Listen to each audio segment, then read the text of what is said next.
I always considered myself to be a quiet singer, you know. 'Cause I didn't have one of those big robust voices like David Ruffin or Teddy Pendergrass. I was a quiet singer to me, you know. So I was thinking to myself, yeah, I've always been a quiet singer, but I'm gonna go back, man, and I'm gonna take show business by storm.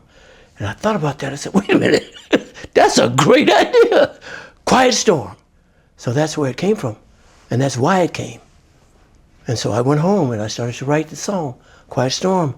And my youngest sister, who was 14 years older than me, she was 14. I had two sisters. One was 17 when I was born. The other one was 14 when I was born. So my sister was 14 when I was born, Rosella. She was a great lyricist, man. And I knew that. She could write poetry and stuff like that. So I started the Quiet Storm song, and I knew that I had to work on the other songs that I was going to put, or get some other songs to put on this particular album that I was getting ready to do, the Quiet Storm album. So I took it to her, and she finished up the lyrics. And that's where the Quiet Storm song and why it came to be. The Agony and the Ecstasy is about someone who is the partner of someone else, and they're committed to that person supposedly, but they meet someone else, and love has no conscience or no rules or all that. You know, we can't control it.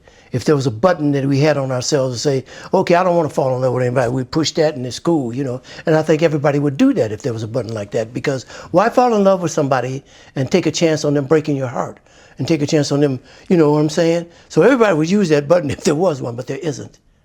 And you fall in love with who you fall in love with, and you love who you love, you know. So that's what it's about. It's about someone loving someone that they're not supposed to be loving, but yet they do, because love don't care if you're supposed to be loving them or not. It's there. The arrangements. At the time, my band leader, when I came back, I hired this guy named Russ Turner, and he was my band leader, and we worked on the arrangements together, you know.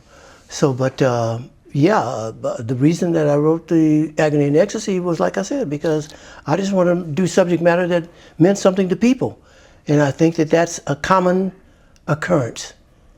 It happens way more than you know. Baby, that's back at you. I was actually at a restaurant, really, and you know, you're at the restaurant with 3 or 4 people, and you're talking, and people are talking about, I don't know why we were talking about, but we were talking about love and how people feel about another person, you know. And I think somebody was with us who was about to break up with whoever they were with, and talking about that, you know. And somebody said something, which you might say something to me during this interview. See, I'm not a writer that needs to isolate myself and go to the desert or to the mountains and all that for a month and write some songs because I need to be secluded. No, it happens for me everywhere in life. You might say something today that'll trigger something I might give you credit to. but that's how it happens for me, okay? So somebody said something. And I thought about, okay, this person is loving you. This person would do anything for you. So what's your back play on that, you know? And whatever you're gonna do for me, baby, that's back at you. I'm gonna do that for you too. So that's what that's about. I actually started writing Baby That's Back at You in my head, without going to the piano. Of course, I finished it up at the piano, but I actually started in my head, like I do most of the songs I write. Start in my head. You know, I could see a billboard sign or just something just comes to me. I think it's a blessing, man. I think God gives everybody blessings. You know what I mean? And one of the blessings that he gave me was to be able to write songs and poetry and like that. Because I can be in my car and all of a sudden something will come. And I said, ooh, that's a good idea. Or I can be asleep. And many times I've been asleep. And I used to keep a little tape recorder, a little cassette tape recorder beside my bed. So I could wake up and put down the idea that I dreamed about or something like that, you know. Many times I wake up and listen to it back and it wasn't such a great idea. After all, it was a great idea. At least you captured in the my idea. sleep. But, you know, when I woke up, it was just, you know. But it just happens, man. I don't need an instrument or to be in a certain place at a certain time for it to happen. It just does. The wedding song actually had a purpose for writing that, because Jermaine Jackson was getting ready to marry Barry's daughter, Hazel, you know. And they were 2 young kids and they were in love, you know. And they were getting ready to get married. And so I went to them and said, hey, I want to write a wedding song for you guys, which I sang at their wedding. And that's where that song came from. The wedding song was written for Jermaine Jackson and Hazel Wardy, so I could sing it at their wedding. After I performed it at their wedding, I thought it was a good song for weddings, period. So I asked them. They gave me permission to put it on the Quiet Storm album. So I did. Happy came from Lady Sings the Blues. Mm-hmm. Happy came from when Barry was filming Lady Sings the Blues, and there was a scene where Diana, who was Billie Holiday, whose life was in shambles, and she met Billy Dee, and he made her happy. He made her feel like a person. He made her feel good about herself, you know, and for a while she even stopped doing the drugs and blah, blah, blah, you know. So I was watching that scene, and I thought about, happy, you make me happy. And that's what it's about. It's about Billy Dee Williams making Diana Ross happy and Lady Sings the Blues. And I actually got the song ready too late to show it to Barry so it could be in the movie, you know. But that's where it came from me seeing Billie Holiday being happy because her life was miserable at the time. Love Letters was, I started off with the beat for Love Letters. That was a song that started with the music, you know. And I was at the piano, dun, dun, dun, dun, dun, dun, dun, dun. I was playing that, you know, and I liked the rhythm of it, you know. So I put the rhythm down first. And then I started to write the song Love Letters. I don't know why I chose Love Letters to write on that rhythm, but it seemed to fit, you know.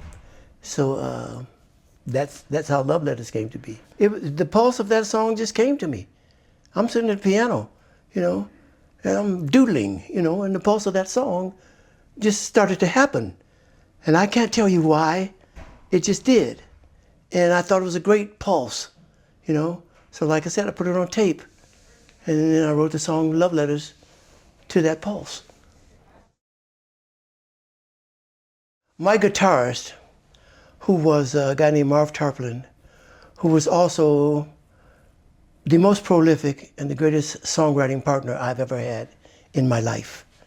You know, Marvin was a fantastic guitarist, and he would put his guitar riffs on tape and give them to me until I could come up with songs for his music. A la The Tracks of My Tears and Going to a Go-Go and Cruising and, you know, Ain't That Peculiar and all. Those songs started with the music of Marv Tarplin. He put it on tape and I listened to it till I could come up with a song for his music.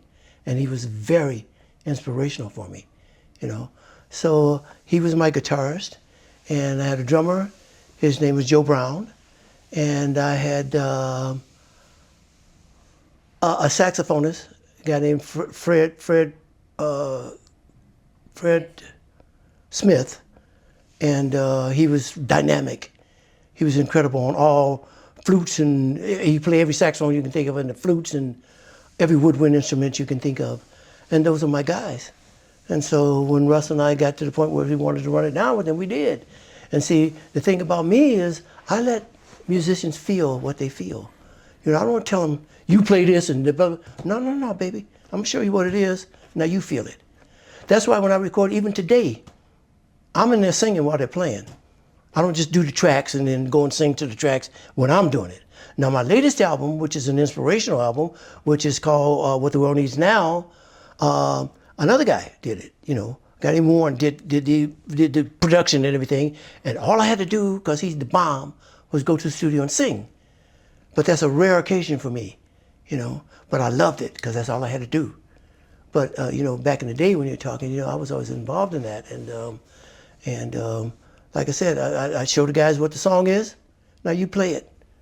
And they would play something I hadn't even thought of, because I'm not a musician like that, you know what I'm saying? I bang on the piano, but I'm not like that. So I let them play what they felt, you know? Okay, the inception of that song started in my head rhythmically. almost like love letters. And it started with the movement of the track. That was in my head, okay? So I loved it. So I was at the piano, I was playing it, and then the words just started to come, coincidentally. Now, you don't think that I'm stalking you or nothing like that, but coincidentally, I'm standing outside your apartment. You know what I mean? I'm not really stalking you, but coincidentally, I'm at the restaurant where you are. I thought about that, about, I don't want to tell you that I'm still into you that much, but just coincidentally, all these things happen. I'm not doing it on purpose, but that's what's happening. So that's where it came from.